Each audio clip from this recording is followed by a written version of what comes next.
Ada yang baru Ada dalam grup WhatsApp tak? Belum masuk lagi. Oh, saya seorang yang minat. Ada lagi kan? Okey, tak apa. Nanti kita masukkan. Sebab dia ada yang keluar, ada yang masuk. Macam. Okey.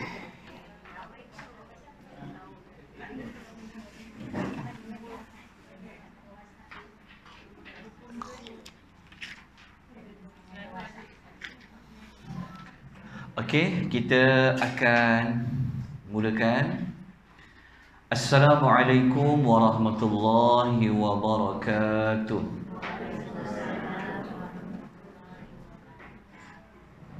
Alhamdulillah Rabbil Alamin. Wassalatu wassalamu ala ashrafil anbiya'i wal mursalin wa ala alihi wa sahbihi ajma'in. Ashhadu an la ilaha illallah wahdahu la sharika lah wa ashhadu anna Muhammadan abduhu wa rasuluhu. Allahumma salli wa sallim ala nabiyyina Muhammad wa ala alihi wa sahbihi wa man tabi'ahum bi ihsanin ila yaumiddin, amma ba'd. Alhamdulillah, kita bersyukur kepada Allah pada pagi yang berbahagia ini dengan rahmat Allah, hidayah dan taufik daripada Allah, kita dapat bertemu buat kali yang kedua, yang mana kita telah bertemu pada kali yang pertama pada 2 minggu yang lalu.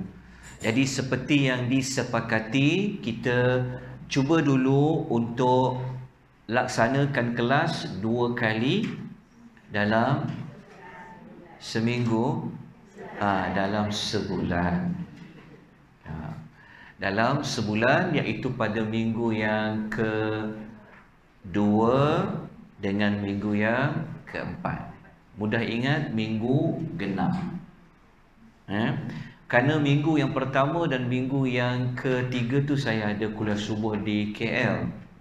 Jadi untuk datang ke Melaka ni, saya perlukan paling cepat pun 1 jam 30 minit. Melainkan tunggu kereta yang boleh terbang tu tak siap-siap lagi. Kalau kereta tu dah ada boleh terbang lah.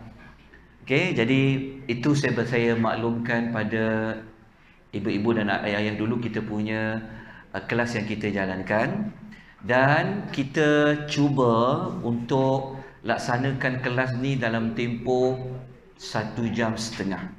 Boleh? Okey. Kerana saya ada juga baru ni ada Al-Fadhil Ustaz Sudin, mudir Madrasah Mahmudiyah, minta untuk buat kelas juga. Jadi maybe saya akan ambil 1 jam di sana. Lepas saya ke sini, saya terus ke Madrasah Al-Mahmudiyah. Jadi duyung okey. Itu belum pasti lagi lah, dah bincang, tapi insya-Allah. Baik. Kemudian buat pengetahuan tuan-tuan dan puan-puan, kelas kita ni dia berbayar kerana dewan kita ni kita perlu bayar lebih kurang dalam RM150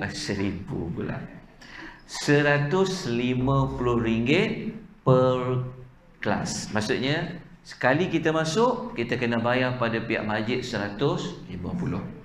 Baju saya cukup bimbang kalau yang hadir itu kurang daripada yuran dia.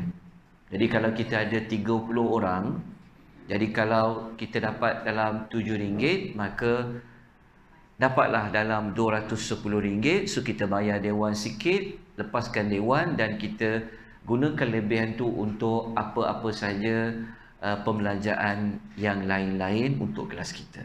Boleh jadi ini bagi memastikan bahawa nanti bimbang juga, sebab zaman sekarang ni bab duit ni sensitif. Barang naik, duit jatuh. Jadi supaya ibu-ibu jelas tentang kenapa kelas ni dia perlu berbayar. Ya. Tapi kalau ada yang dia nak infak, dia kata dia nak infak untuk bayar sewa, mungkin yuran tu kita boleh kurangkan lagi. Jadi kelas kita ni kita cuba membuktikan, kita cuba amal apa yang telah kita belajar. Bahawasanya macam secara peribadi, saya sendiri menjalankan kelas secara percuma. Kalau siapa yang ada ikut kelas Akademi Tadabbur Malaysia, memang kita buat kelas secara percuma saja. Okey. Jadi sebab kalau kita buat berbayar, nanti akan menyebabkan orang yang tak mampu nak bayar, dia tak dapat ilmu tu. Jadi macam mana saya membayar guru-guru saya? Saya ada guru saya ada guru hampir 7 hingga 8 orang. Jawapannya saya menggunakan kelebihan infak daripada orang ramai. Dan saya yakin Allah bagi rezeki itu. Jadi alhamdulillah setakat ni saya boleh bayarlah guru-guru saya. Jadi ini saya terangkan pada mereka awal supaya tidak ada nanti di belakang hari sebarang apa-apa isu tentang yuran. Jadi saya jelaskan dulu ya. Okey, macam kita punya jamuan makan, ini adalah hasil sumbangan tuan-tuan dan puan-puan. Jadi lebihan kutipan kita ni sebenarnya saya juga akan serahkan kepada ustaz untuk sediakan untuk barang apa, audio, rakaman dan sebagainya. Boleh tuan-tuan puan ya? Okey, dah selesai isu tersebut, mari kita masuk kepada pembelajaran kita. Okey, dalam tajuk saya sedang siapkan nota untuk zikir pagi dan petang. Walaupun tuan-tuan dah ada buku zikir pagi, zikir petang, tapi nanti kita akan belajar. Sebelum kita mulakan kelas, kita akan buat zikir pagi dulu. Kita baca zikir pagi lebih kurang dalam 10 minit. Lepas tu baru kita mulakan kelas. Ataupun saya terangkan pada zikir yang dibaca tu maksud dia apa kelebihan dia, baru kita mula kepada slot tadabbur. Ya, tetap setuju? Masya Allah, setuju semua ya. Okey, undi saya nanti. Okey, tak ada. Okey, kita masuk kepada ayat yang ke-12. Okey, buat pengetahuan yang baru hadir, nanti kita akan masukkan nama tuan-tuan dan puan-puan di dalam grup WhatsApp. Jadi kalau ada kawan-kawan yang dia nak melibatkan diri, sangat alukan. Okey. Nota saya ada letakkan dalam soft copy di dalam WhatsApp group. Ya, nanti tolong tengok. Okey. Jadi kita pada minggu lepas, pada 2 minggu lepas, kita telah sampai kepada keterangan ayat yang ke-12. Cuma ayat 12 ni kita belum lagi selesai untuk memperincikan pada 3 larangan. Okey, ayat nombor 12 ini adalah ayat yang terakhir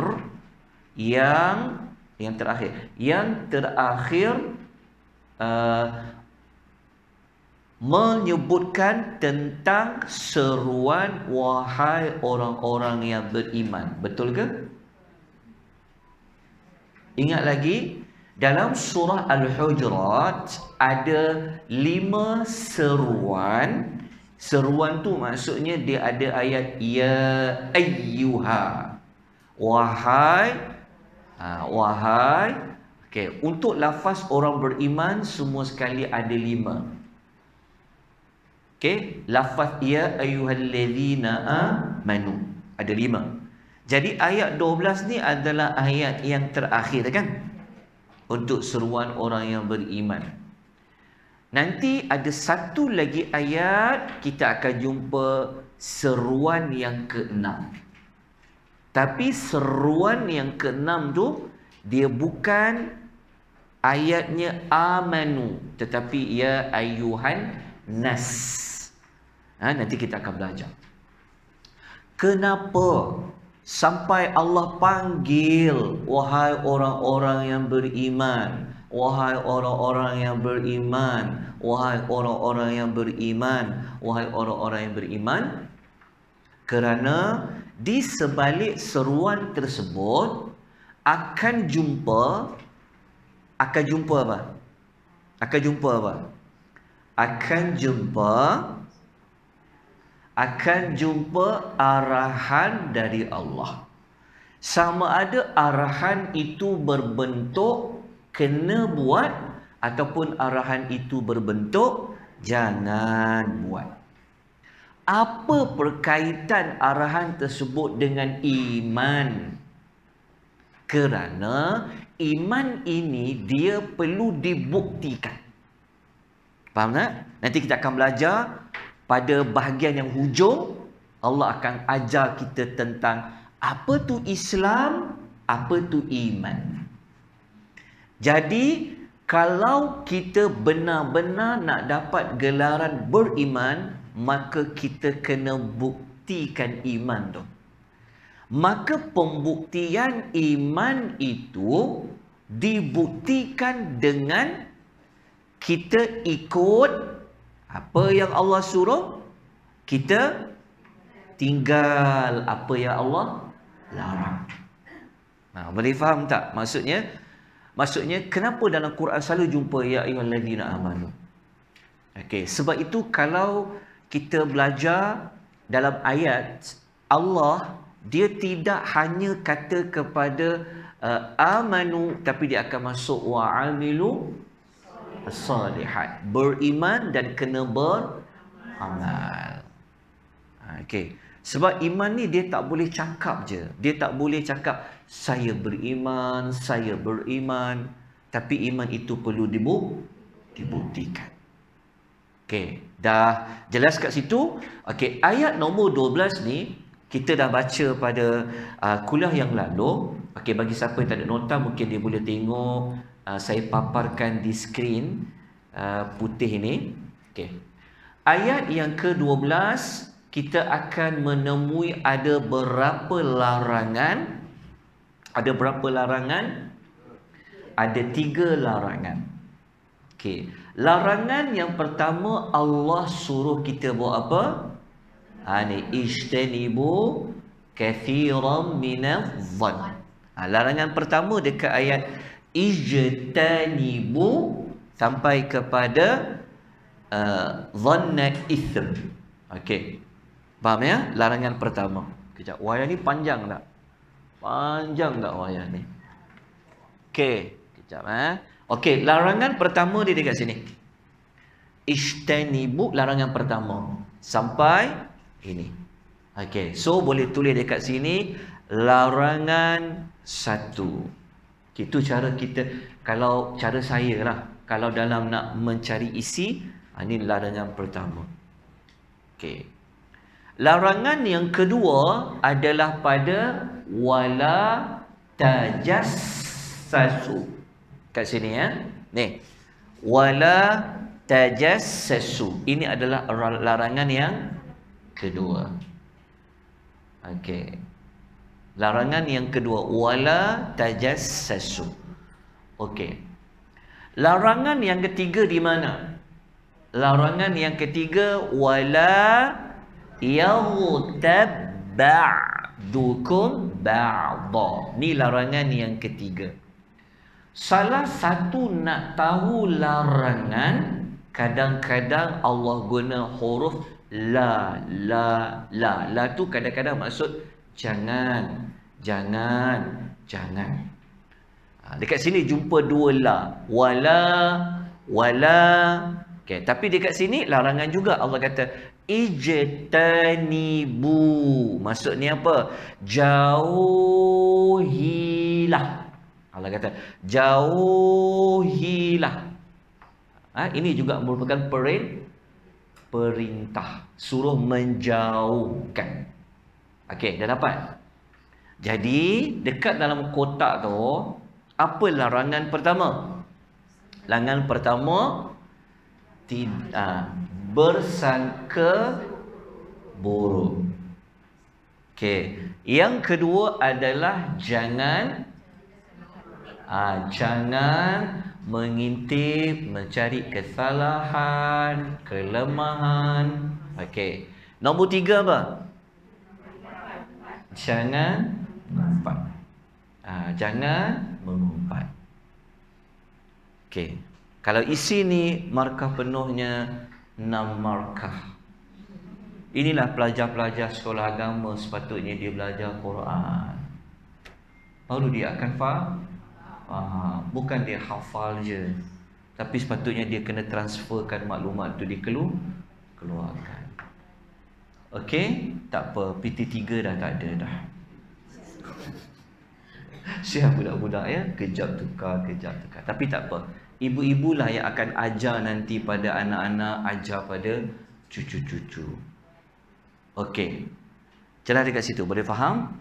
Okey. Kita dah sebut pada kuliah yang lalu bahawasanya kenapa disebut dulu sangkaan buruk, kemudian baru pergi mencari-cari aib orang atau mengintip-ngintip, kemudian baru datang kepada mengumpat. Apakah kesinambungan antara ketiga-tiga perbuatan ini? Kita sebut dah pada 2 minggu yang lalu. Mula-mula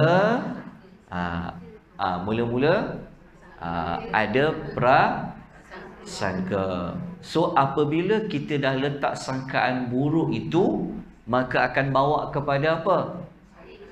Mencari apa yang dia sangka itu. So kalau dah jumpa, ataupun bukan dia jumpa yang dia sangka, dia jumpa benda lain juga, dia akan bawa kepada mengumpat. Lepas mengumpat, gaduhlah macam kita sebut sebelum ni. Okey, nampak tak perkaitan dia? Okey, baru kita masuk kepada keterangan ayat. Okey. 3 larangan tadi, apa fungsi ayat ni? Apa fungsi ayat ayuhibbu ahadukum ayyakula lahma akhihi syai'an? Apa fungsi ayat ini? Okey, ayat ini adalah ayat yang memperincikan larangan nombor 3. Larangan nombor 3 tentang apa tadi? Mengumpat. Okey, tentang mengumpat. Okey. Jadi cara Allah nak memperincikan betapa buruknya perbuatan mengumpat itu, Allah datangkan dalam bentuk permisalan. Okey, jadi ayat ayuhibbu ahadukum sampailah hujung ni. Ini adalah ayatnya fungsi untuk apa? Memperincikan larangan yang ketiga. Ini cara nak faham ayat. Okey, jelas. So, ketiga-tiga larangan ini adalah merupakan dosa besar ke dosa kecil? Dosa besar. Kerana ketiga-tiga larangan ini dia adalah dosa besar, maka kita akan jumpa di hujungnya Allah kata dia itu tawwabun. Dia maha penerima taubat. Sebab apa Allah kata dia maha penerima taubat?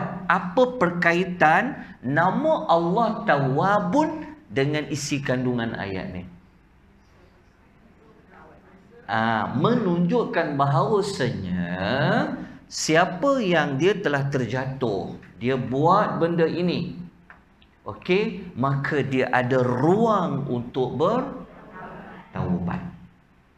Kenapa perlu bertaubat? Kerana ketiga-tiga larangan ini dia adalah dosa besar. Tapi Allah bagi ruang untuk dia bertaubat. Kenapa ada nama Rahim? Rahim ini dia khusus kepada rahmat Allah bagi orang yang beriman. menunjukkan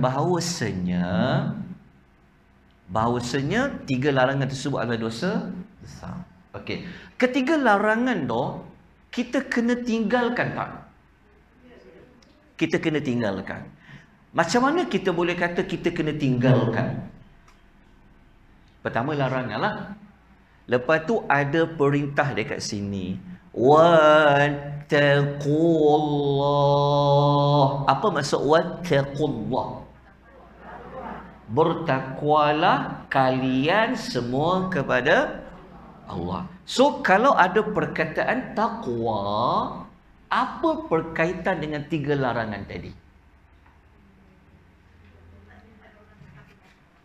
Boleh ikut tak? Boleh faham? Pelan-pelan saya terangkan. Ni semua ayat Quran ni sebenarnya mudah je. Okey, tapi tak apa. Saya gunakan. Okey. Sebelum ni kita pernah terangkan. Ingat lagi tak? Apa itu taqwa?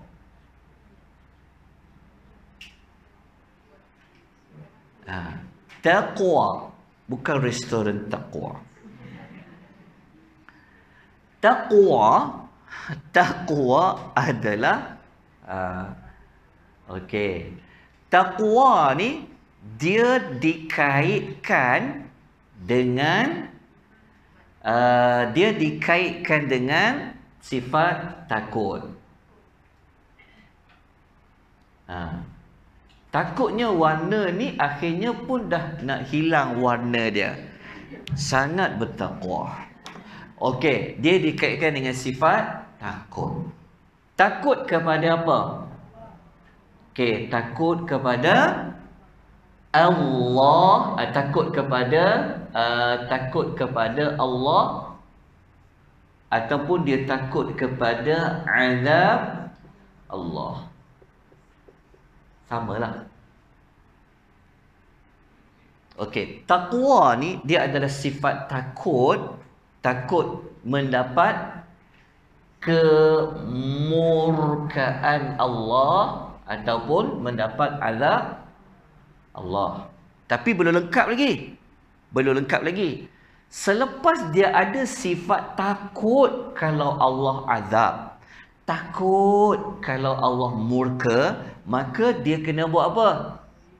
Ya, dia kena cari jalan untuk melarikan daripada apa yang dia takut. Maksud dia takut Allah murka. So dia kena buat apa? Dia kena hindari apa jua yang boleh menyebabkan Allah murka. Kalau dia takut azab Allah, maka dia perlu buat apa? Dia kena jangan bagi Allah bagi azab lah. Jadi lepas ada sifat takut, maka dia kena buat apa? Dia kena usaha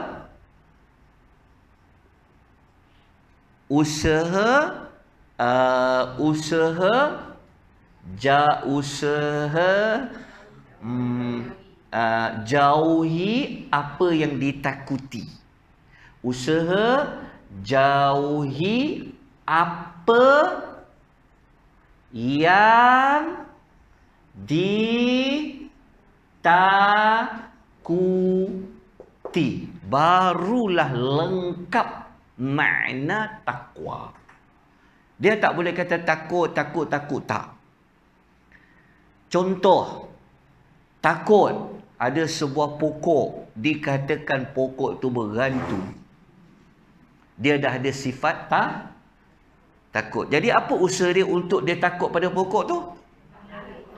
Dia carilah jalan lain. Macam itulah takwanya. Takwa kepada Allah, dia takut pada Allah. Takut Allah murka. Tapi takut itu perlu diusahakan. Macam mana? Dia usahalah. Usaha dekat sini, cara dia macam mana? Kalau kita belajar tadi. Cara dia usaha tu apa?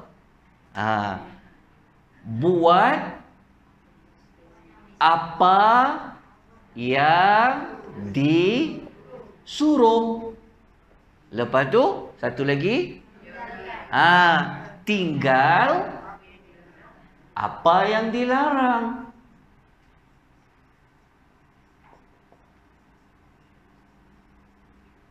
Okey, jelas. Tulisan nampak tak warna biru ni? Nanti usahakan tak apa, nanti kita ada kutipan perempuan dan kita beli marker yang lain. Tak nak campur yang sedia ada. Ha? Okey. Cantik dah bilik ni, bagus, masya-Allah. Okey. Boleh faham tak? Silakan Puan. Nanti kita bagi rehat awal sikit ya. 10 kita dah rehat dah. Kerana kita takut perut kita. Tapi saya dah makan awal tadi, alhamdulillah. Okey. Dah boleh faham tak ni, ibu-ibu? Boleh faham tak? Itulah takwa. Kalau orang lelaki selalu sembahyang Jumaat, mesti syarat khutbah tu kata, sidang jemaah sekalian bertakwalah kepada Allah. Orang jemaah dengar je takwa. Apa tu takwa, Pak Imam? Takwa. Takwa tu apa? Itu yang tak difahami. Rupanya takwa ni dua. Dia inilah lengkap dia. Kan? Maksudnya ada sifat takut yang membawa kepada jauhi apa yang ditakuti. Sebenarnya takwa lah yang inilah. Nah, inilah yang lengkapnya. Jadi dalam ayat ni cuba implementasikan, cuba tetap aplikasikan wattaqullah, bertakwalah kepada Allah dengan apa yang kita define dekat sini. So, wattaqullah, bertakwalah kepada Allah, maknanya Allah suruh kita buat apa? Bertakwalah kepada Allah, maknanya dalam ayat ni Allah suruh kita kita kena tinggalkan apa yang dilarang. Okey, apa yang Allah larang dalam ayat 12 tadi? Alright, 3 tadi. Alright, apa yang Allah larang tadi? 3. Ada 3 yang Allah larang. Warna, ilak, munat, nalat. Okey, 3 yang Allah larang tadi. Kena tinggallah. Larangan 1, larangan 2, larangan 3. Inilah yang Allah sebut pada ayat nombor 12. Apabila tak dengar kata Allah, itu yang hidup jadi dalam keadaan buhala. Okey, boleh faham? Ada perlu saya ulang kat mana? Macam mana nak faham ini? Nak diaplikasi di sini. Sebab dalam ayat ni Allah perintah wattaqullah. Bertakwalah kepada Allah. Okey, ibu-ibu, boleh faham tak setakat ni? Tapi kita belum habis lagi sebab kita nak perincikan larangan 1, larangan 2 dan larangan 3. Okey. Dah boleh faham? Okey, jadi inilah tindakan yang kita kena ambil setelah kita belajar pagi ini. So balik daripada kelas ni, apa yang kita kena tinggalkan? 3 larangan ini. Kalau kita tidak berusaha untuk tinggal, kita akan berhadapan dengan apa? Kita akan berhadapan dengan kemurkaan Allah ataupun azab Allah. Okey, jelas? Okey. Kita terbalikkan pula. Okey. Kita lepas daripada ni kita insaf, kita tersedar bahawasanya selama ni kadang-kadang kita pun terjatuh dalam amal ini. So kita kena buat apa? Kita kena tinggal dulu. Lepas tu kena taubat. Macam tu. Itulah fungsi belajar. Belajar ilmu adalah untuk kenal diri. Kenal diri dibandingkan dengan apa yang Allah kehendaki. Kita nak tengok gaps dia, jurang dia.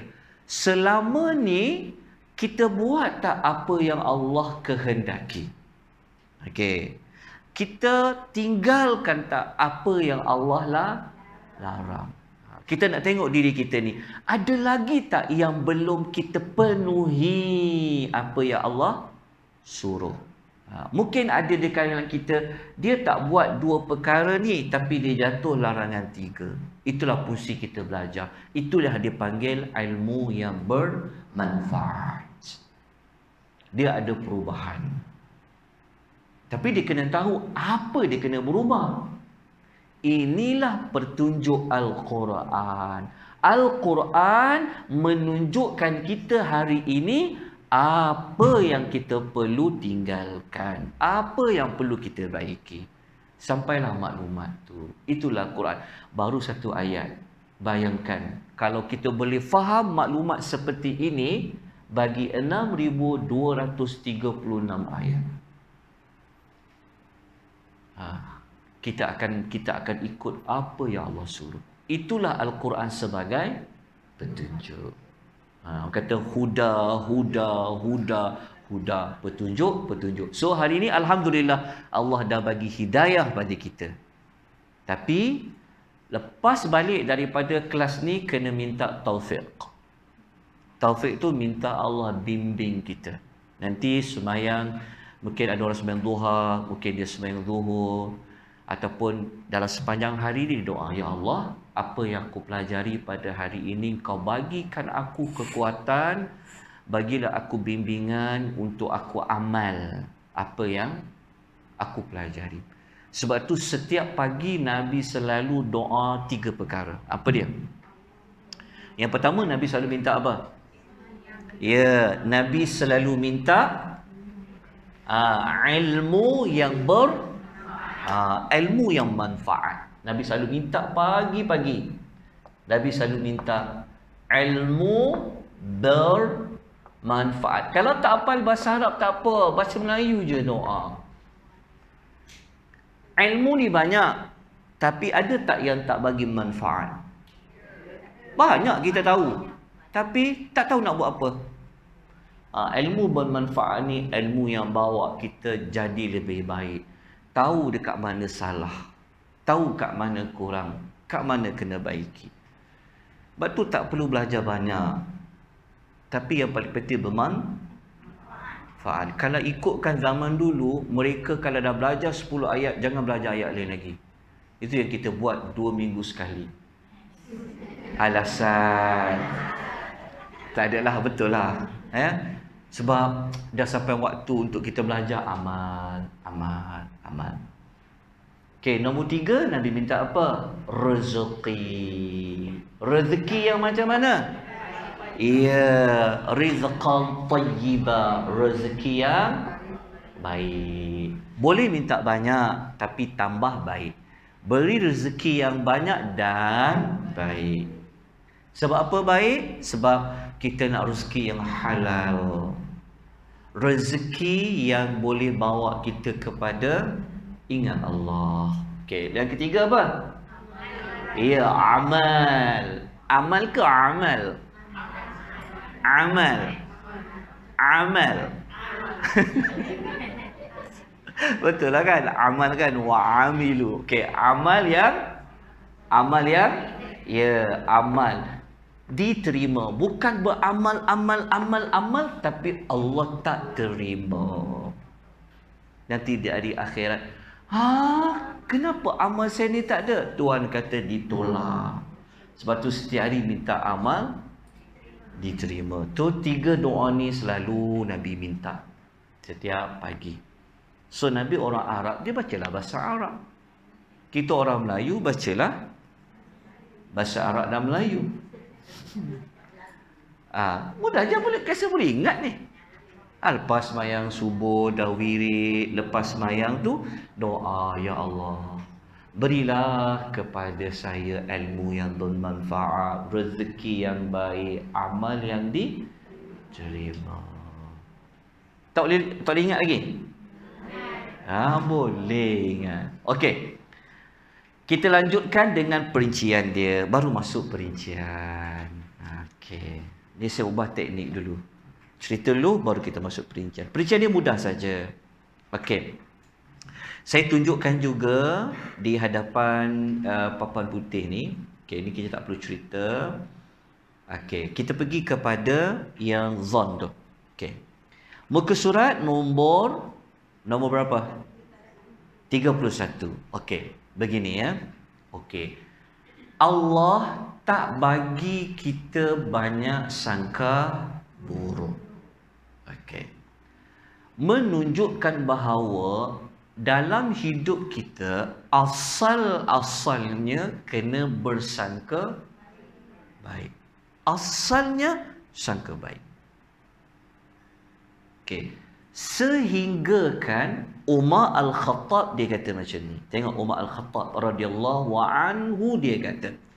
Dia kata wala tadhunnanna bi kalimatin. Janganlah kamu berprasangka buruk terhadap kalimah. Dia kata satu kalimah. Ucapan tu maksudnya kalimah. Kharajat min akhikal muslimu, yang keluar dari saudara mukminmu, illa khaira, kecuali sangkaan yang baik. Maknanya Umar kata apa? Kalau kau dengar saudara kau cakap satu kalimat, kau kena sangka dia cakap tu baik. Dia kata, kena sangka baik dulu, dia kata. Wa anta tajidu laha fil khairi mahmala. Sedangkan engkau sendiri mendapati kemungkinan ucapan tu mengandungi kebaikan. Jelas? Sekarang ni mungkin orang tak banyak bercakap, orang banyak menulis. Nak tanya soalan apa menulis? Letih nak jawab.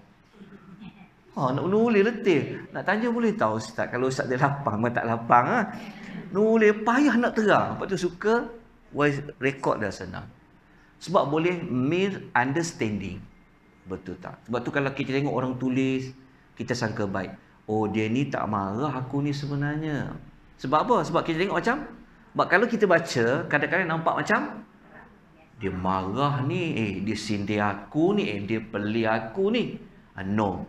Kalau ikut Saidina Umar ajar kita, kita kena bersangka baik. Oh, dia tak sindir ni. Macam tu. Dia nak tegur aku ni. Macam tu. Jelas tak? Oh, dia tak marah ni. Sebab kita baca sekarang ni banyak boleh salah faham daripada tulisan. Betul dong Puan, boleh salah faham. Salah faham yang kebaik pun ada, salah faham yang tak baik pun ada. Boleh faham ya? Dia macam ucapan lah.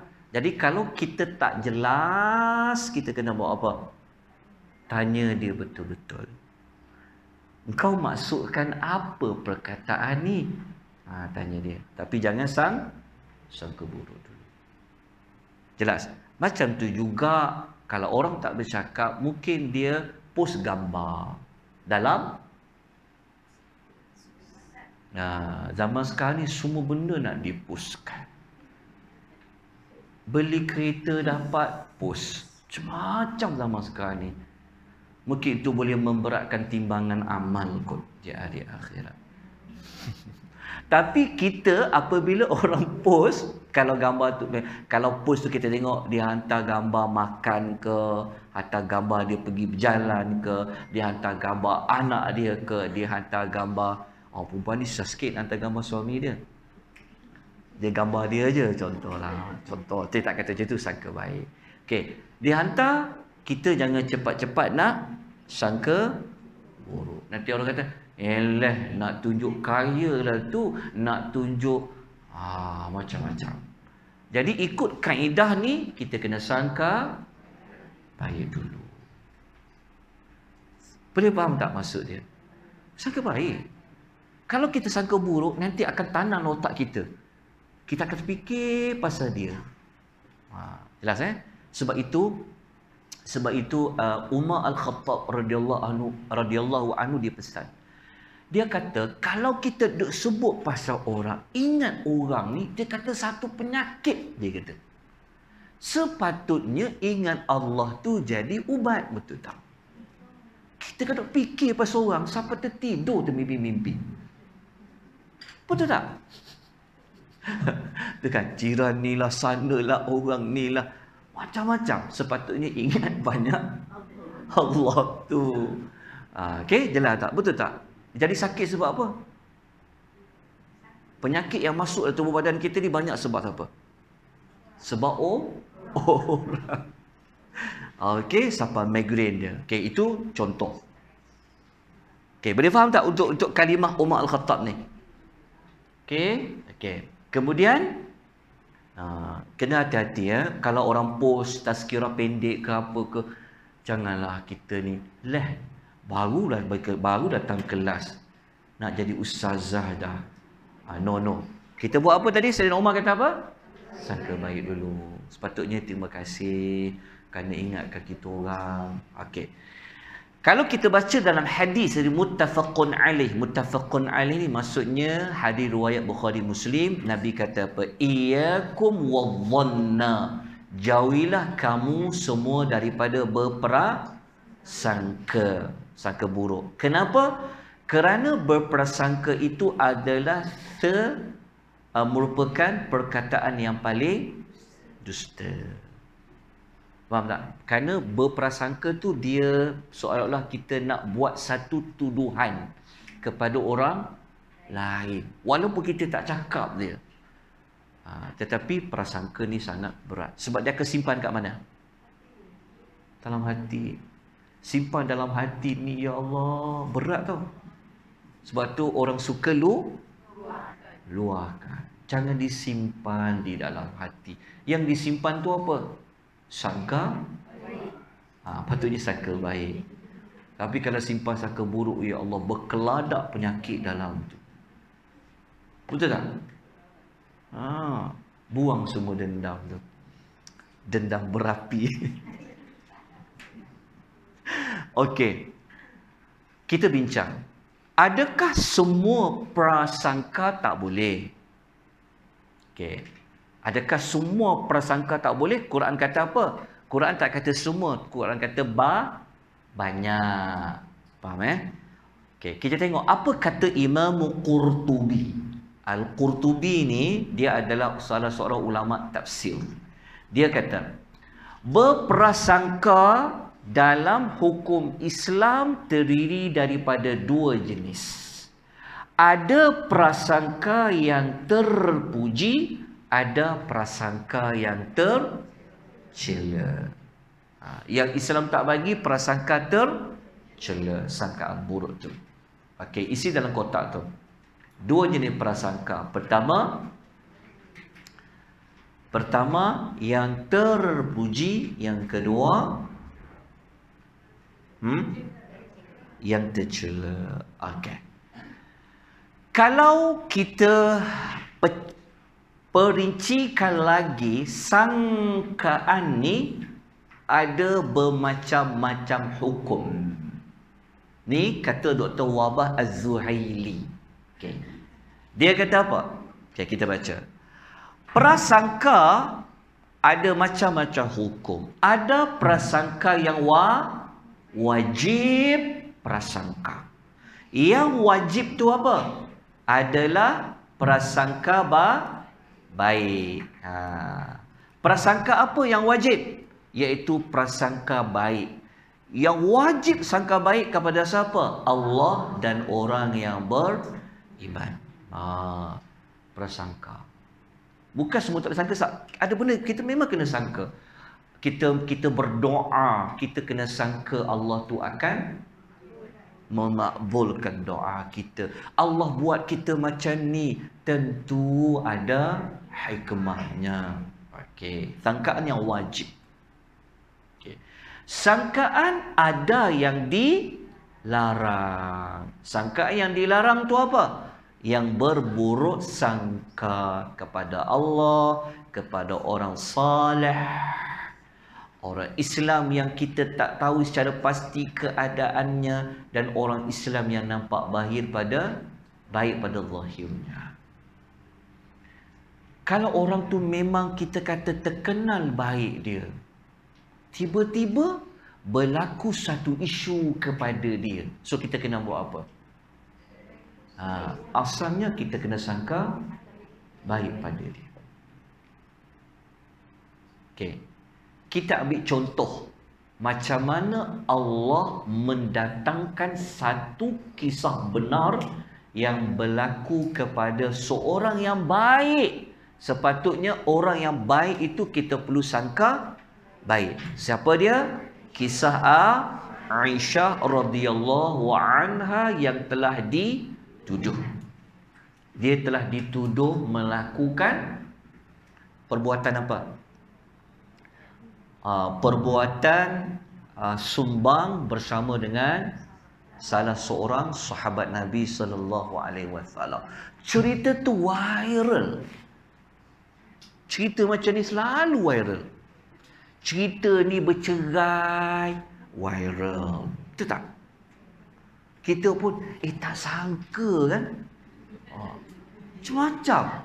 Kisah cerai pun nak ditayangkan oleh media massa. Kita pula, ya ke? Kenapalah dia ni kahwin cerai, kahwin contoh. Tambah-tambah kalau isu-isu seperti ini, jangan. Sebenarnya ini penyakit. Jadi dalam surah An-Nur ayat nombor 12, tengok ya, Allah ajar kepada para sahabat sepatutnya kena buat apa. Okay, Allah kata, A'udzu billahi minasyaitonir rajim. Laula itsami'tumuhu dhannal mu'minuna wal mu'minat. Mengapa semasa kamu dengar orang buat tuduhan itu, orang yang beriman, lelaki dan wanita, dia buat apa? Khaira, dia tidak bersangka baik sesama sendiri. Kan? Okey, orang tuduh siapa? Telah viral cerita tentang Aisyah telah berlaku sumbang. Okey, berlaku sumbang. Jadi Allah tegur para sahabat ketika tu, orang beriman ketika tu.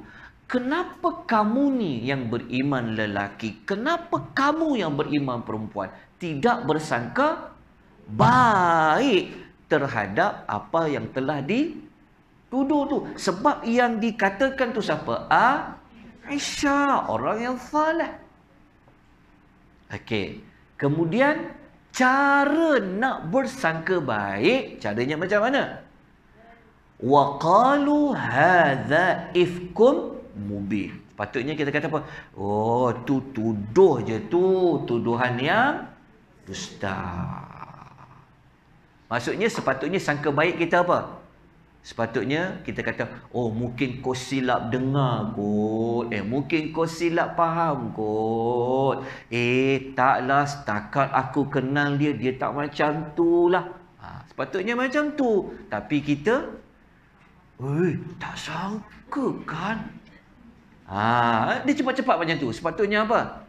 Pertahankan dulu maruah orang. Cuba kita duduk di tempat orang tu. Jelas Benda yang tak pasti. Tapi kalau benda yang pasti, makin nampak depan mata. Kalau dia memang minum arak, takkan kita kata, dia minum sirap tu. Tu bengong lah namanya. Memang kita nampak dia arak, memang bawa keluar kedai arak.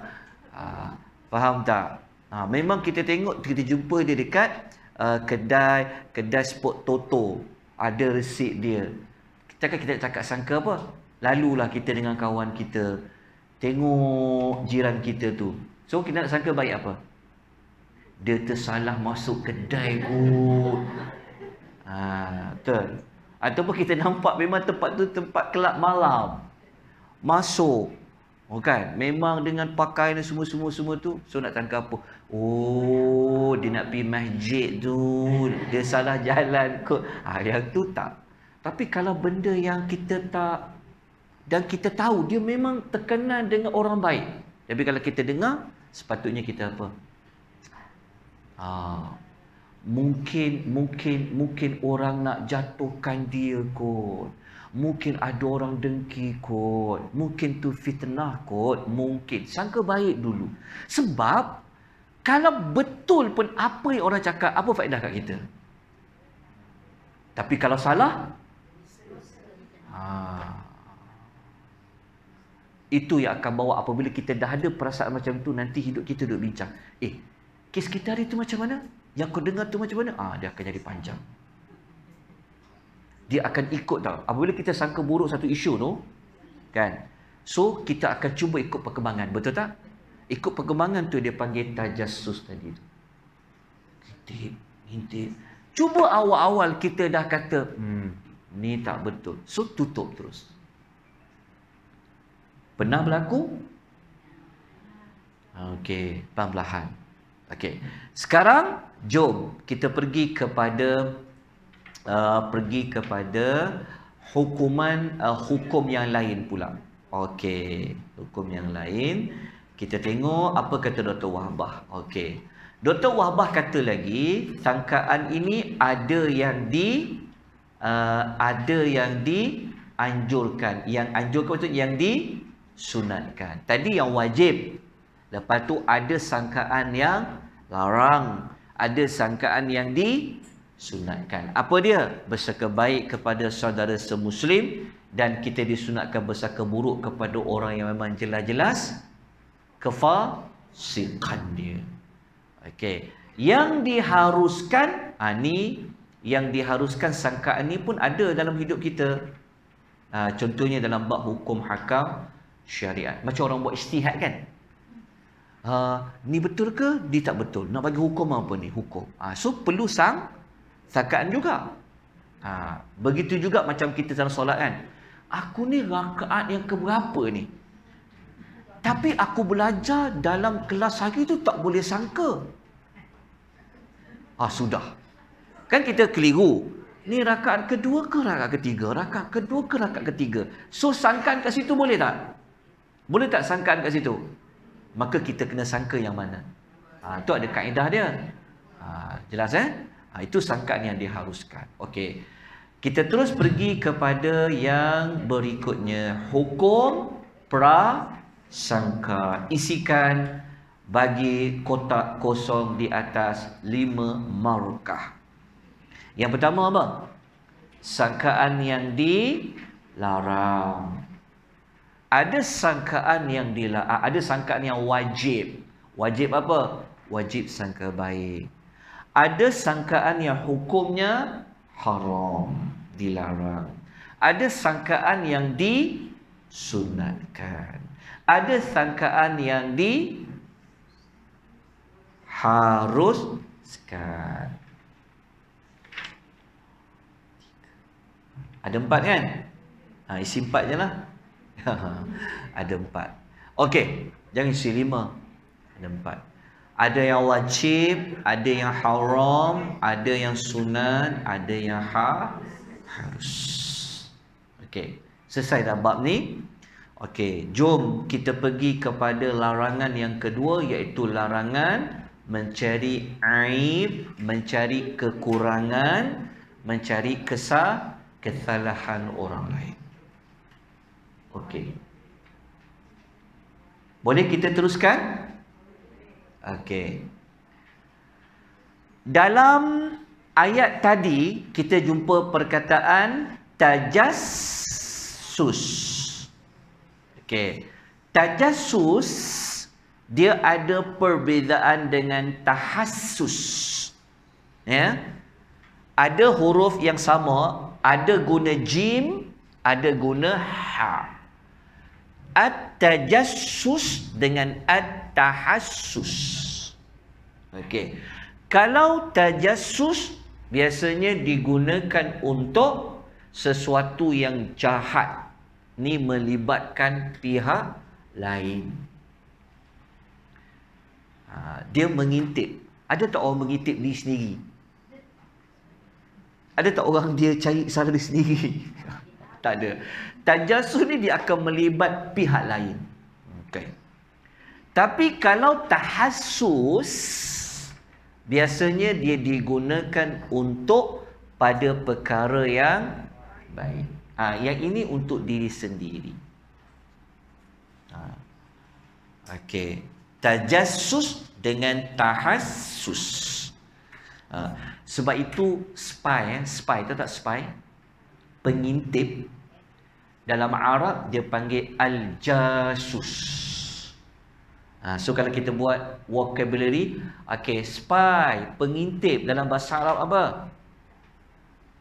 SB dia panggil al-jasus. Tahu tak SB? Student baru. Taklah special branch kan? Spy kan? Dia akan jadi apa? Mata dia cari. Special branch ni ada ni. Ni, special branch kan dia pakai tudung. Contoh. Tu dia panggil al-jasus. Al-jasus. Sebab itu datang pada perkataan at-tajassus. Tapi kalau at-tahassus biasanya yang baik. Contoh. Kita tengok contoh kisah Nabi Yaqub. Nabi Yaqub dia macam ni. Tajassus dengan tahassus ni dia mencari-cari juga. Hantar pengintip sama juga. Cuma tahassus hanya pada yang baik.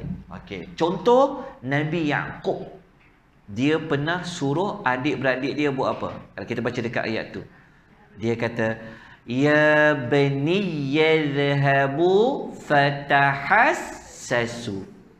Dia budak perkataan fatahassasu. Nabi Yaqub kata dekat adik-beradik dia, wahai anak-anakku, adik-beradik Nabi Yusuf, pergilah, dia kata idhabu, pergilah kalian semua, fatahassasu, dan intiplah. Intip tentang apa? Khabar gembira tentang Yusuf. Dia jadi spy juga, tapi untuk baik. Dia tak guna fatajassasu, tapi fatahassasu. Boleh? Lepas ni hantar anak seorang lagi, tengok anak seorang lagi tak balik-balik, pergi mana ni? Kita pun cakap dekat anak kita seorang lagi, pergi tahassus.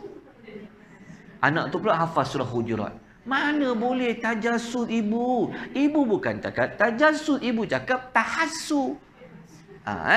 Oh begitu ya. Macam ni ya. Suruh pergi intip. Okey, tu cerita dia, perbezaan dia. Okey. Tetapi kadang-kadang perkataan tahassus ni kadang-kadang digunakan juga untuk perkara yang buruk. Kadang-kadang ada juga, tapi biasanya yang baik. Tapi ada juga tahassus ni yang buruk. Sebab dalam hadis Nabi ada cakap juga, wala tahassasu wala tajassu. Ini kita fahamlah wala tajassu dalam Quran. Tapi ada juga Nabi kata wala tahassasu. Okey, tahassasu dah ada ni apa? Jangan kamu suka memperdengarkan perbicaraan orang lain. Faham tak? Ni, dia macam spy juga. Cuma macam ni, contoh macam ni. Kita kan bersembang dengan kawan kita 2 orang. Tiba-tiba anak kita dengar. Kita kata, budak kecil, pergi sana lah. Maknanya anak kita tu sebenarnya dia sedang buat dia nak dengar perbincangan antara 2 orang tu apa. Tu tak boleh. Kadang-kadang kita tengah sembang, tiba ada kawan kita duduk selit kat tepi kita. Kita kata, wala tahassasu. Tu ni lah. Boleh faham tak? Maksudnya kita suka mengikuti perbincangan antara pihak lain tu. Jangan. Kadang-kadang ada sembang-sembang, kita pun tanya, kena tanya Sat, tadi kau sembang apa dengan dia? Aku tengok lama kau sembang dengan dia tu. Ni. Ada kaitan juga ni. Sebab kadang-kadang dia tak suka orang lain tahu. Tapi kawan kita tu sibuk tak? Tanya, kita pun sebut salah. Faham tak kan? Kadang-kadang pernah tak berlaku macam tu? Jadi kita baca kat dia, Nabi sallallahu alaihi wasallam. Ni yang ni wala tahal. Jangan. Sebab kadang-kadang mungkin dia sedang bersembang tu, mungkin ada benda rahsia. Tapi kalau kita seorang lagi duk push kita, kau ceritalah kat aku, kau bincang apa tadi? Kan? Aku kan best friend kau, takkan kau tak percaya dekat aku? Aku peganglah apa-apa amanah. Tak adanya. Biasanya jumpa dia akan sebar. Kita pun sebut salah. Alamak, dia kawan baik aku. Tapi kawan aku soal lagi tadi tu dia minta aku simpan rahsia. Akhirnya kita pun kau janji aku beritahu kau kau seorang je. Kau jangan cerita kau lain. Habis kau janji ni sebab aku pegang rahsia kat dia. Tengok, kita pun dah tak jadi amanah dengan pihak yang pertama tadi. Sebab pihak kedua duk tanya, desak kita. Kan? Kau cerita apa tadi? Ceritalah. Sebenarnya tu tak boleh. Kita kena belajar bahawa kalau kawan kita tu tadi tak nak cerita dia bincang apa tadi, maknanya mungkin dia disimpan rahsia. Kena sangka baik, jangan pula ada benda lah tu, jangan. Kita sangka baik. Boleh faham banyak tak berlaku benda macam ni? Banyak tak berlaku.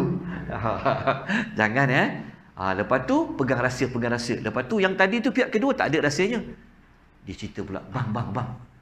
Saya tadi kan, saya tak nak cerita lah. Mula. Lepas tu sambung pula, seorang lagi sambung. Akhirnya terbongkar rahsia. Kalau Ummul Mukminin, isteri Nabi pun boleh bongkar rahsia Nabi, apatah lagi kalau orang biasa. Bagi orang perempuan tak adalah. Kadang mak-mak tu cerita juga. Mak, Angas cerita ni, mak jangan cerita pula kat adik-beradik lain. Tiba-tiba tak lama kemudian, siapa pula cerita ni? Sidik-sidik, oh mak. Tapi takkan kita nak marah mak. Tak, maksud dia macam tu, jaga jaga. Jadi kita kena pandai belajar adab. Sebab kalau boleh, jangan ambil tahulah pasal orang lain, senang. Bukan jangan ambil itu pasal orang itu, maksudnya kita nampak benda muka, kita kena tegur lah. Boleh faham Oh, tu dia kata rehat ustaz, rehat. Okey, betul. Sangkaan baik kita. Okey, sikit lagi, tempat kita mula sikit kejap ni kan. Okey, ni. Yang ni Yang ni penerangan tadi tu. Ni penerangan. Kalau tajassus mencari-cari kesalahan tadi, kalau tahassus apa? Yang ni yang dilarang Yang ni yang dilarang. Mendengar perkataan. Dapat Boleh? Dapat tak? Faham tak? Jadi kalau nak faham lagi, kena minum dululah makcik. Boleh kita minum dulu. Okey, kita masuk semula nanti dalam, kita dah sejam. Kita masuklah dalam 10:25 ke Okey. Silakan. Layan diri kan? Okey.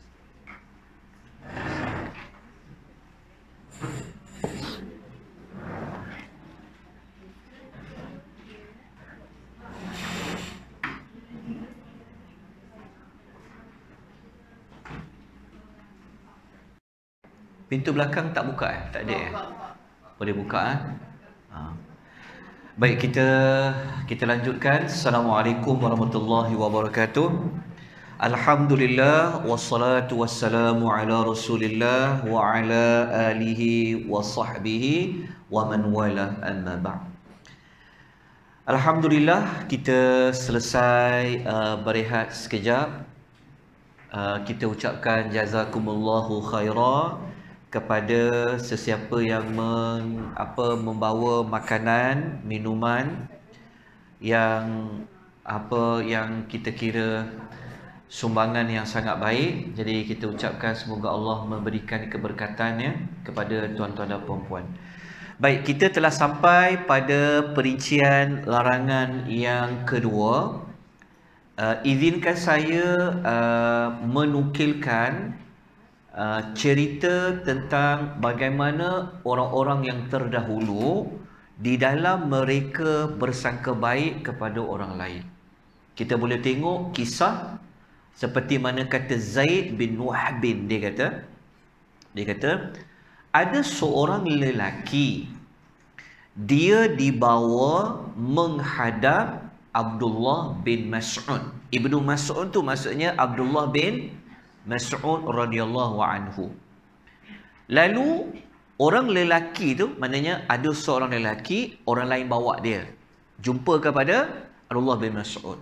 Lalu orang kata dekat Abdullah bin Mas'ud, orang kata, tengok ni, janggut orang ni ada arak, maknanya janggut orang tu basah. Okey, apa jawapan Ibnu Mas'ud? Ibnu Mas'ud kata apa? Sesungguhnya kami dilarang mencari-cari aib orang lain. Akan tetapi kalau ada sesuatu yang jelas di hadapan kami, kami akan memberi hukuman. Sepatutnya orang minum arak kena buat apa zaman dulu? Mungkin kena disebat. Jadi Abdullah bin Mas'ud, dia tak nampak jelas betul ke dekat janggut tu basah tu arak. Mungkin air lain, betul tak? Tengok cara orang dulu. Macam mana mereka cuba untuk tidak mahu mencari kesalahan. Kita kalau boleh hukum. Sepatutnya apa? Kalau kita belajar dalam sejarah Nabi, kan kita dengar kisah ada orang mengaku dia telah zina kan. Nabi cakap apa? Ni dia mengaku depan Nabi. Bukan pergi cari, mengaku. Orang tu mengaku sendiri. Dia cakap, "Ya Rasulullah, aku telah berzina." Nabi kata, mungkin kau tersalah kot. Faham tak? Nabi ni sebenarnya dia tak nak bagi hukuman dulu. Akhirnya sampai dia dah berulang kali mengaku dah, baru Nabi ambil hukuman. Tapi kalau boleh kita nak, kalau boleh nak hukum orang tu mati baru aku puas. Nampak tak? Kita tersalah. Sepatutnya kita membuka ruang untuk dia berubah. Okey. Jadi dekat sini kita dapat belajar bagaimana para sahabat yang terdahulu. Okey. Kita masuk kepada larangan yang ketiga, iaitu larangan mengumpat. Okey. Apa itu mengumpat? Okey, kita dah sebut. Ni sebenarnya kita dah belajar pasal mengumpat ni pada waktu kita belajar dulu surah Al-Humazah. Masih ingat tak? Wailul likulli humazatil lumazah.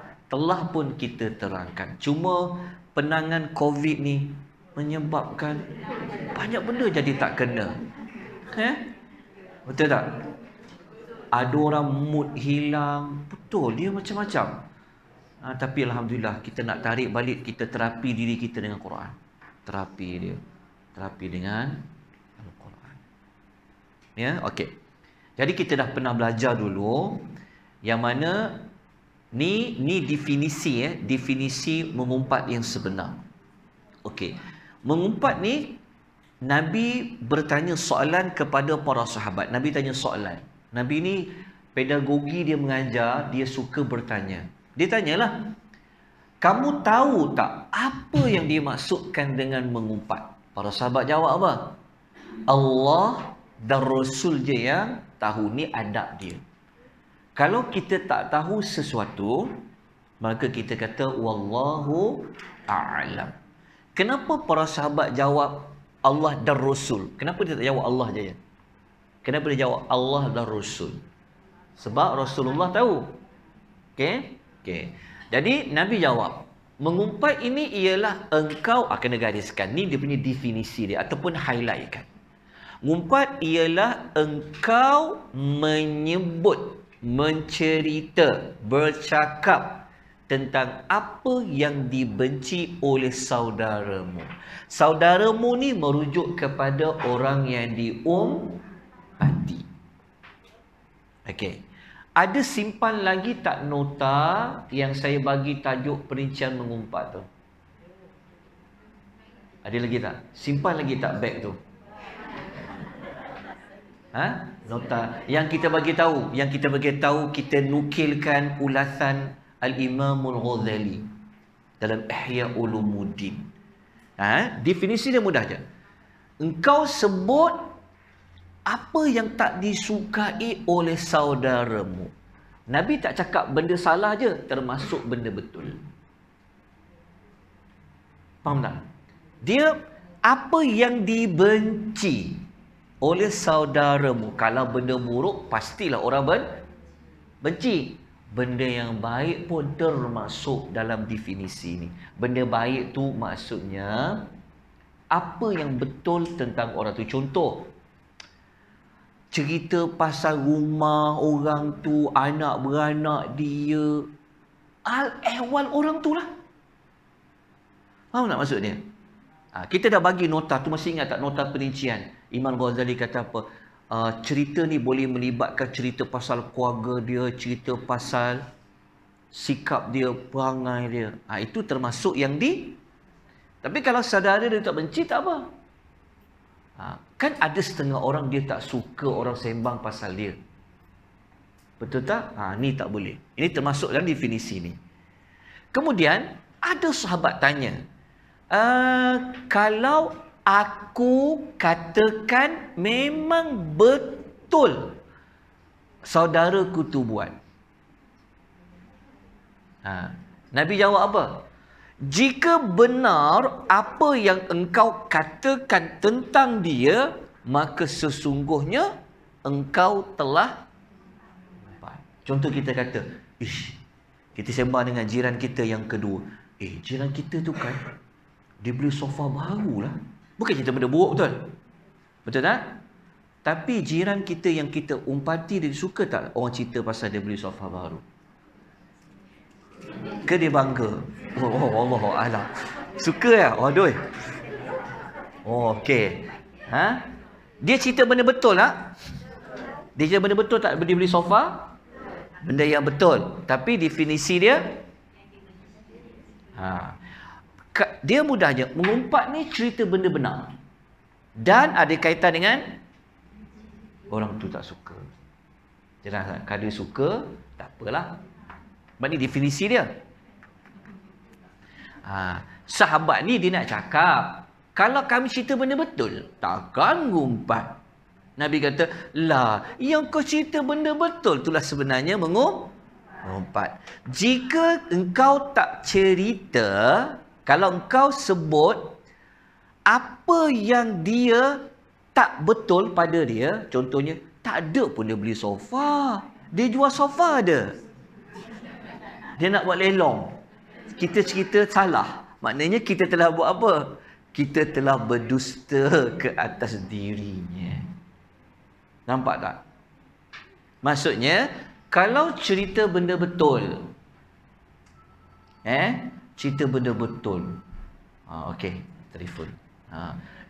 Tahu tak jiran kita tu kan, aku dengar cerita anak dia punya hantaran, ya Allah, ala-ala kayangan lah, 20,000 SPM je. Tapi memang betul pun 20,000, sebab kita memang pergi masa majlis pertunangan anak dia tu. Tapi benda betul tak? Ngumpat tak? Tengok ni definisi dia. Benci tak? Okey, benda yang betul. Tapi kalau kita benda salah, rupa-rupanya bukan 20,000. Tak adalah contohnya. Betul kan? Sebenarnya telah berlaku tawar-menawar. 10,000. Kita telah buat dusta ke atas dirinya. Hadis riwayat Muslim. Dapat? Yang ini yang telah kita jelaskan sebelum ni. Panjang lebar benda yang benar ni. Benda yang benar. Cerita pasal rumah dia, keluarga dia, latar belakang dia, tok nenek dia cerita. Ni benda yang tak benar. Benda yang kena dijauhi. Ya puan? Ya.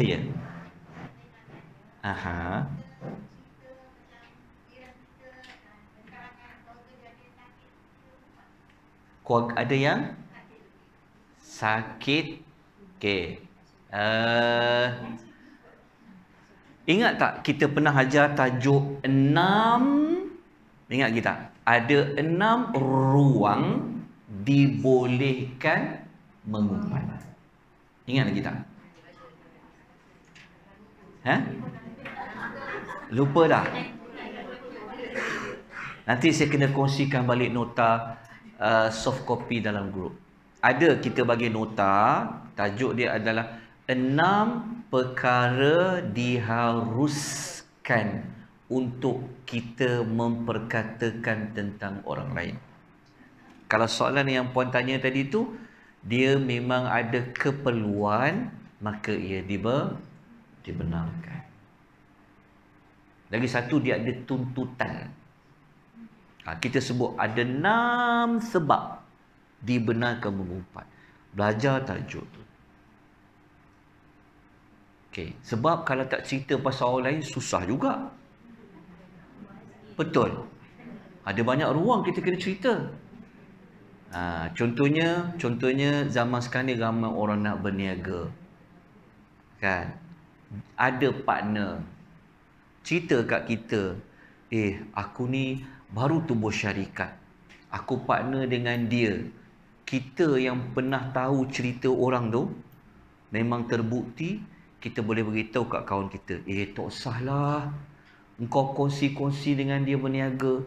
Setahu aku, ada bukti dia tu menipu. Jadi kalau kita cerita orang tu menipu, benda benar tak? Benda benar tak tadi? Benda yang benar. Okey, benda benar. Kalau orang tu tahu kita cerita pasal dia, dia benci ke dia suka? Dia akan benci. Maknanya ngumpat tak?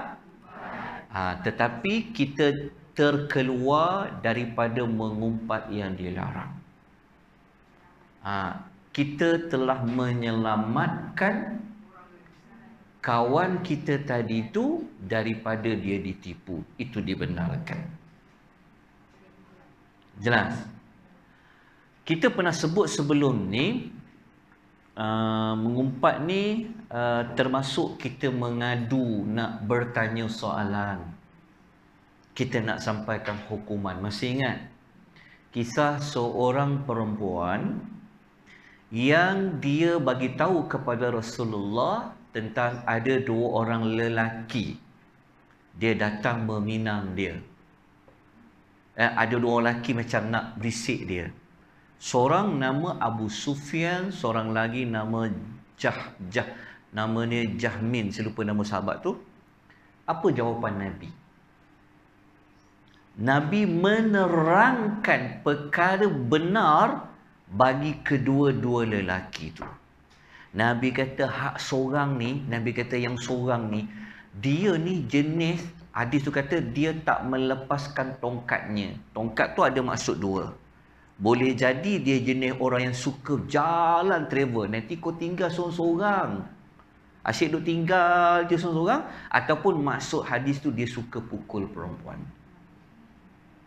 Nabi cerita benda benar tak pasal lelaki tu? Benda benar. Tapi kalau lelaki tu tahu, dia suka tak? Dia tak sukalah. Mengumpat tak? Mengumpat. Tetapi mengumpat yang diharuskan demi menyelamatkan wanita itu daripada lelaki tadi. Seorang lagi lelaki, Nabi kata dia ni miskin. Bukan Nabi mendowngradekan orang miskin, tapi takut perempuan tu tak tahan ujian kalau dapat suami yang susah. Nabi cadangkan supaya dia kahwin dengan orang lain. Nabi mengumpat tak tu? Mengumpat kalau ikut definisi ni. Tetapi ada keperluan. Okey. Contoh lain macam ada seorang perempuan ni, dia bertanya tentang suaminya. Suaminya ni Pak Haji, bakhil pula tu. Kalau dengan cikgu apa? Dengan cikgu Munir. Aduh. Okey.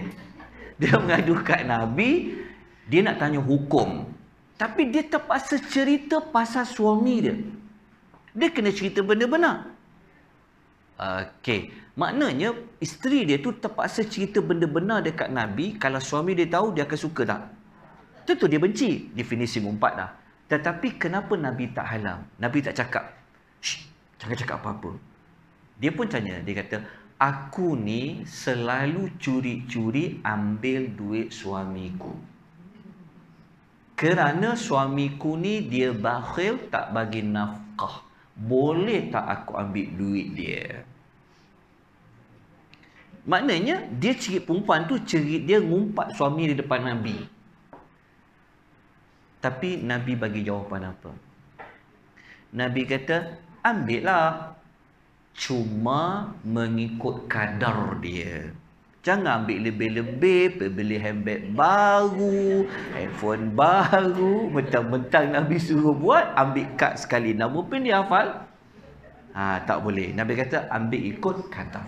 Jadi berdasarkan penerangan itu, maknanya tidak semua mengumpat itu dilarang. Ada mengumpat yang dibenarkan. Cuma kena belajar yang dibenarkan itu dari sudut apa. Jelas? Dia bukan buka aib orang. Dibenarkan. Okey. Pernah juga ada seorang lelaki nak minta izin masuk dalam rumah Nabi. Nabi cakap terang dekat isteri Nabi. Nabi cakap, dia kata orang ni jahat, hati-hati dengan dia. Maknanya Nabi ngumpat pasal lelaki tu dekat isteri dia. Tapi demi menyelamatkan, boleh. Jadi kena belajarlah 6 ruang diharuskan mengumpat tu. Cepat-cepat belajar. Supaya kita tak terjatuh dalam mengumpat yang dilarang dalam agama. Hati-hati ya. Kadang-kadang kita bersembang tentang menantu, kadang sembang tentang anak, kadang sembang tentang jiran, kadang sembang tentang. Dia mudah je. Apabila kalau ada nak cerita pihak yang ketiga tu, hati-hati. Hati-hati. Ya, hati-hati. Okey, dah boleh faham tadi? Okey, soalan dia. Okey, kemudian kita tengok mengumpat ni Al-Imam Qurtubi. Kita tengok dia kat sini. Yang ni penting. Okey. Pasal yang perumpamaan ni faham tak? Kenapa Allah kata Allah ni punyalah nak kata mengumpat tu tak elok, Allah datangkan dalam bentuk perbandingan, permisalan. Okey, kalau kita baca ulasan Ibnu Katsir, dia kata apa? Pada ayat tersebut terdapat apa? Ayat mana nombor 12 tadi? Terdapat larangan melakukan ghibah. Ghibah tu bahasa Arab. Okey. Orang yang melakukannya, yang mengumpat itu diberikan ancaman yang keras. Oleh kerana itu Allah telah menyerupakan dengan memakan daging manusia yang telah mati. Sebagaimana kamu semua membenci hal tersebut secara fitrah. Maksud dia kita memang tak nak makan daging manusia yang sudah mati. Makan makanan basi pun kita tak sanggup, apatah lagi makan daging manusia. Kenapa Nabi menggambarkan, kenapa Al-Quran menggambarkan daging manusia yang telah mati? Sebab orang itu tidak boleh membuat apa-apa. Kalau dia mati, kan? Kalau kita ambil daging dia, kalau kita makan, ada dia boleh pertahankan diri. Aduh, sakitnya. Dia tak boleh pertahankan diri. Seperti mana orang yang diumpati, dia tak boleh pertahankan diri dia. Okey. Tapi kalau kami cakap ke depan-depan, boleh tak Ustaz? Kami cakap ke depan-depan dia. Dia ada masa tu. Dia ada dalam kelas ni Ustaz. Boleh tak? Dia akan jatuh dosa yang satu lagi yang kita belajar sebelum ni. Ingat tak? La yaskharu qaumun, ayat nombor sebelum ni. Dia termasuk dalam mencela, mengkeji. Jatuhkan maruah orang tu walaupun orang tu ada dekat depan pun tak boleh. Apatah lagi kalau di belakang. Itulah humazah dengan lumazah. Tapi saya geram tengok Ustaz. Geram tengok Ustaz. Geram. Betul tak? Apalah. Itu uji. Ya. Tapi kalau kita dah cerita, puas kan? Puas tak? Lepas tu rasa puas tak? Kalau kita dah maki orang, dah kerja, puas tak? Puas ke tak puas? Lega hati aku. Kan? Jangan. Okey, jangan. Okey. Itu semua adalah syaitan. Okey. Jadi kita terus pergi kepada ayat yang berikutnya, iaitu ayat nombor 13. Kita akan tutup dengan ayat 13 ni. Okey. Ayat nombor 13. Kalau kita baca ayat dia, ikut saya baca ayatnya. A'udzubillahi minasyaitonirrajim. Ya ayyuhan nasu inna khalaqnakum min dzakarin wa untha.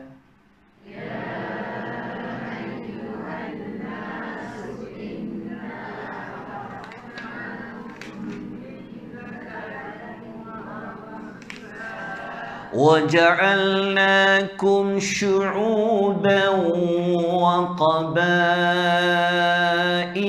لِتَعَارَفُوا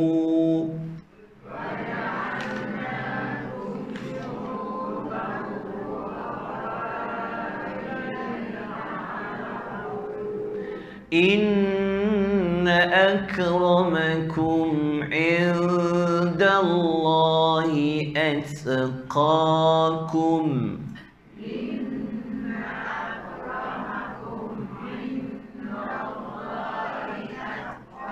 إِنَّ اللَّهَ عَلِيمٌ خَبِيرٌ.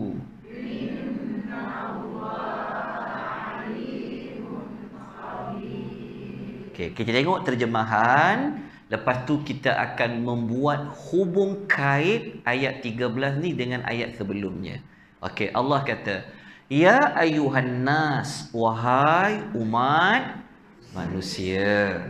Okey, manusia ni siapa? Manusia ni merangkumi ayat-ayat sebelum ni yang kita cerita. Okey. Sesungguhnya kami telah menciptakan kamu daripada lelaki dan juga perempuan. Lelaki sini siapa? Adam.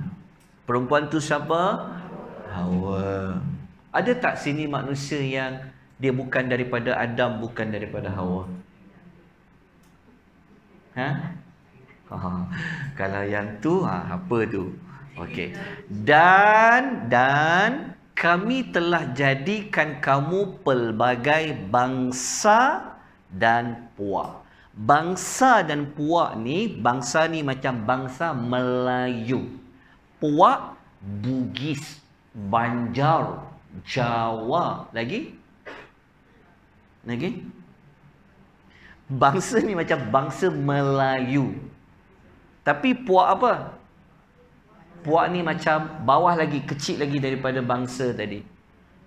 Macam bangsa ni macam bangsa Melayu. Puak dia kabilah apa? Kabilah Bugis, kabilah Jawa, kabilah apa? Melaka lagi banyak kan? Bajau. Melaka puak apa ada? Puak Nyonya lagi, puak? Bukan Melayu, apa lagi? Okeylah, okey. Itu Tuhan kata. Okey, saya nak membezakan apa beza syu'ubah dengan qabail. Okey, bangsa Arab, puak kabilah bla bla bla bla bla. Okey. Allah kata supaya Allah jadikan pelbagai bangsa, pelbagai kabilah untuk kita kenalan. Okey. Kemudian Allah menjelaskan antara bangsa dan kabilah-kabilah ini yang mulia dari sisi Allah adalah melihat kepada orang yang paling bertakwa. Kemudian Allah menutup ayat ini dengan menerangkan ilmunya. Ni. Alimun dengan khabirun. Alimun ni yang maha mendalam, ni yang maha mengetahui dan maha mendalam.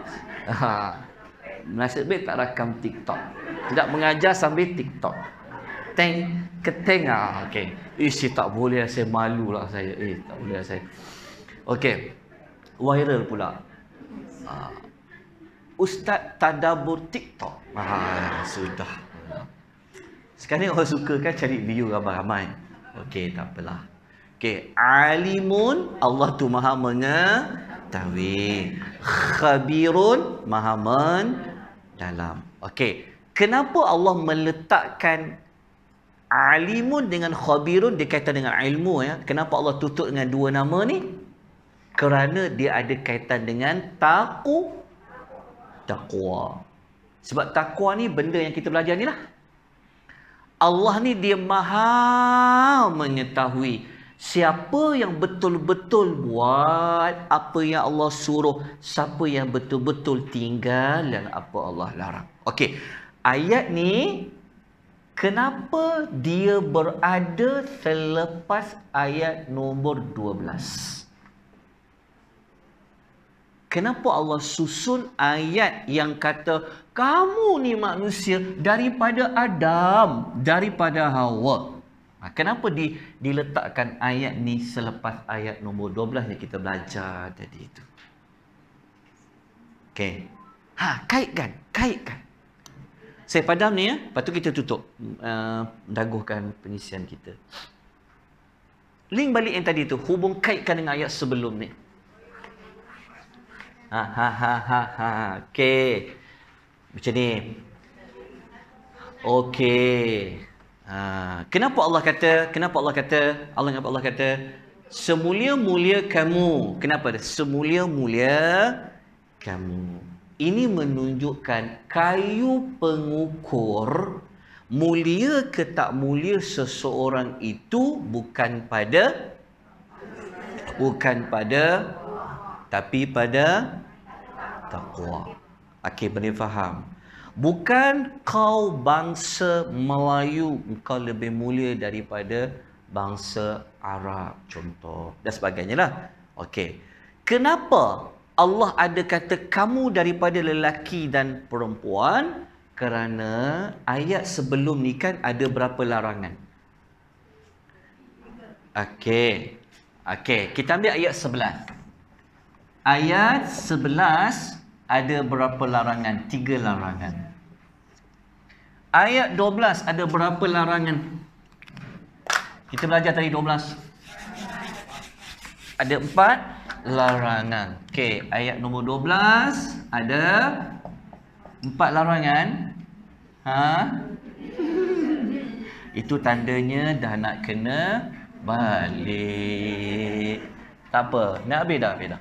Okey, ayat 11. Ayat 11 larangan pasal apa? Nombor 1.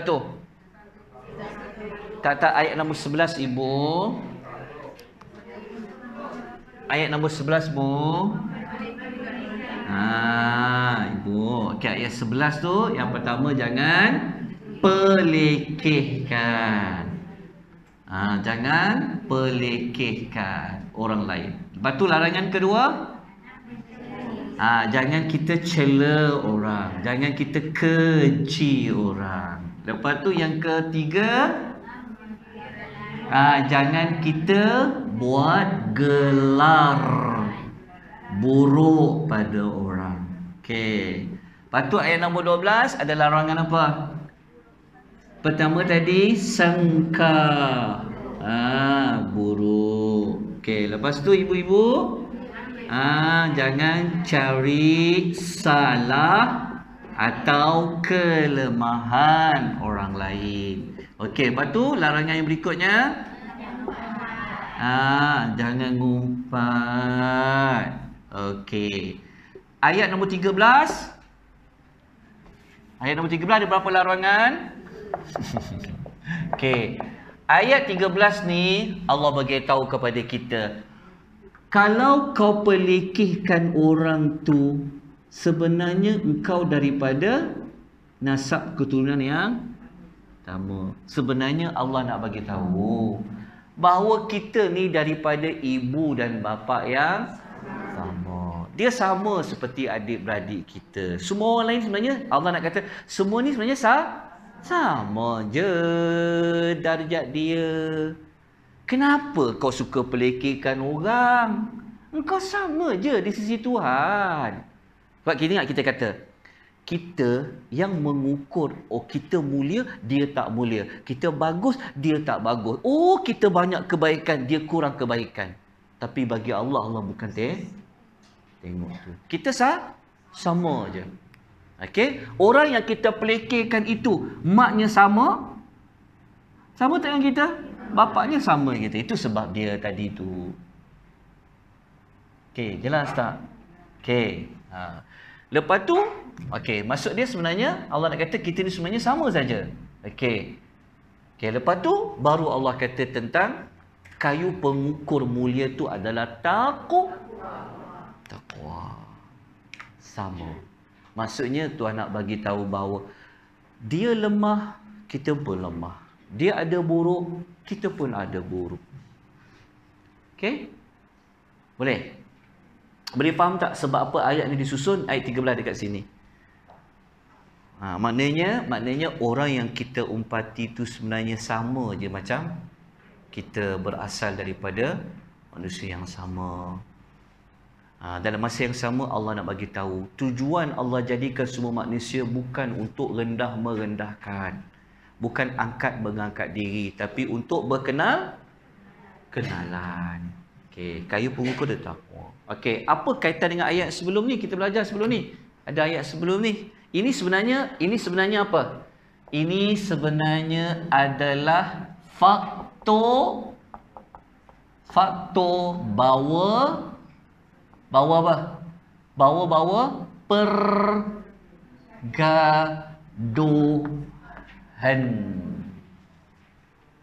Kerana ayat sebelum ni ada cerita tentang jangan bergaduh. Okey, last sekali. Cuba kita tengok. Dekat ayat nombor 9. Kalau kita baca ayat 9, Allah suruh apa kat kita tu?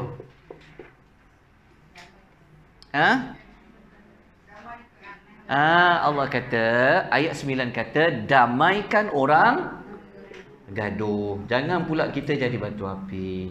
Damaikan orang bergaduh. Okey, apa berkaitan dengan ayat yang selepasnya? Macam ayat nombor 11 ni. Okey, ayat nombor yang selepas dia ni, nampak tak susunan dia? Kenapa dia susun macam ni? Kerana benda-benda macam ni lah yang akan bawa kepada pergaduhan. Kenapa perlu berlaku benda-benda yang macam ni sedangkan kamu ni sama? Di sisi Allah kamu sama daripada manusia yang sama, bapa yang sama, mak yang sama.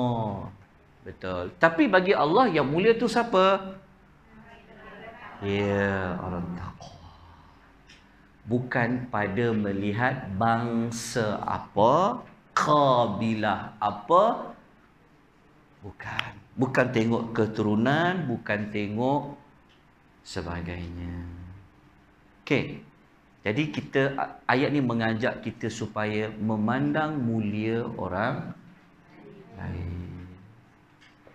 Kita bimbang nanti orang yang kita pelekehkan, yang kita keji dia, yang kita gelar buruk dia, entah dia di sisi Allah famous dia.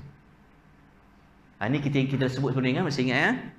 Kan Allah bagi tahu kan, entah yang kau pelekehkan tu lebih baik daripada engkau.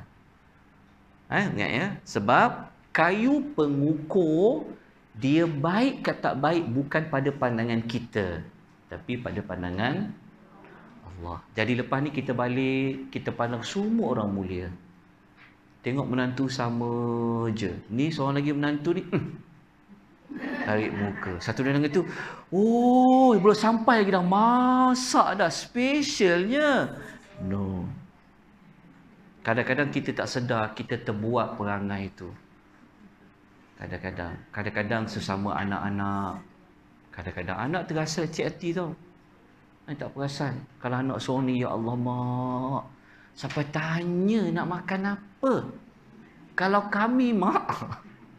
Tapi sebenarnya mak dia bukan nak buat apa-apa. Anak dia kena pandai lah. Betul tak? Itu contoh. Tapi kadang-kadang ada sampai macam tu. Kan? So kita kena letak semua itu sama di sisi Allah. Entah-entah yang bagi kita duit tiap-tiap bulan nafkah anak tu, yang sikit itulah kadang-kadang yang mulia di sisi Allah. Kita tak tahu. Jadi kayu pengukurnya bukan pada darjat dan sebagainya. Ya? Boleh? Ya, moga-moga Allah ampuni kita semua. Okey, Allah perbaiki kehidupan kita. Jadi kita kena sambung nanti ayat nombor 13 pada 2 minggu yang akan datang. Tapi 2 minggu akan datang tu berapa bulan? Sabtu minggu 2, bukan dah raya.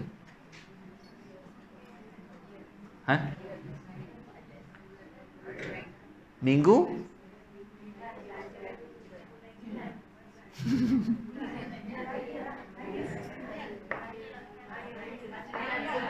raya.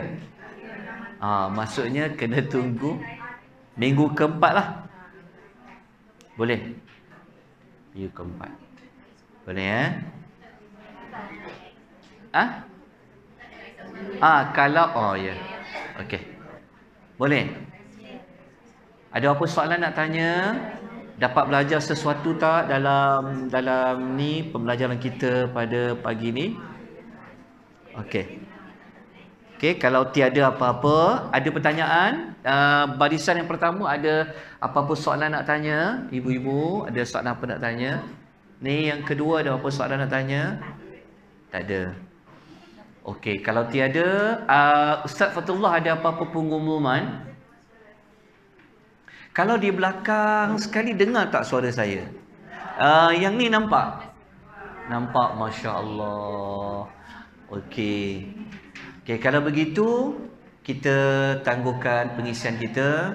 Semoga kita dapat mengamalkan apa yang kita belajar pada hari ini. 3 larangan tadi kita jauhkan. Banyakkan bertaubat kepada Allah jika kita pernah melakukan ketiga-tiga perkara tersebut. Yang kedua, kita dapat belajar, okey, kita kena pandang manusia ini sebenarnya semua sama, dan kayu pengukur mulianya manusia itu adalah pada sisi Allah Subhanahu wa taala, bukan kita yang buat pengukuran dia. Aqulu qouli hadza wa astaghfirullahal azim wa billahi taufiq wal hidayah. Wassalamu alaikum warahmatullahi wabarakatuh.